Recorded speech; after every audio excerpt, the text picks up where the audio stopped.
تعالى خش عليا. فاكر الموتوسيكل ده؟ فاكر لما كنت بطلع على الموتوسيكل ده على الشاسيه؟ فاكر لما كنت بطلع اقول لك ده فيه 10 سماعات؟ اهو الموتوسيكل ده خلص اهو زي ما انتم شايفين اهو. شغل النواكل كله على ابوه اهو.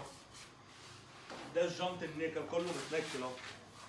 المسرح بتاعنا تحت اهو. تعالى كده قرب انزل معايا تحت.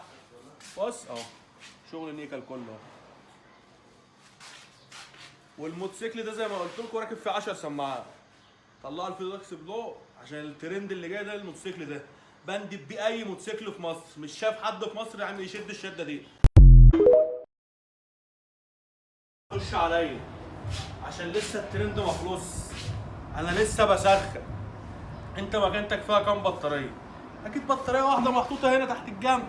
تعال هنا بطاريتين اهو وواصلين وشغالين، ولسه هنزود في السماعات عشان الناس اللي دخلت قالت لك انا مركب 14 بونص. مش بكتر السماعات، بالصوت اللي بيطلع. انا ممكن اركب 4 بس في الفلتر، بس اعمل طقم صوت بتمن 1000 طقم صوت من اللي انت بتعمله. كيس مصر بيقول لك ايه؟ احنا علينا الجديد وانت عليك تجري وتلف وتقليد.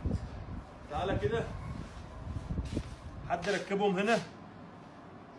يلا يا عم روح ركبهم هنا.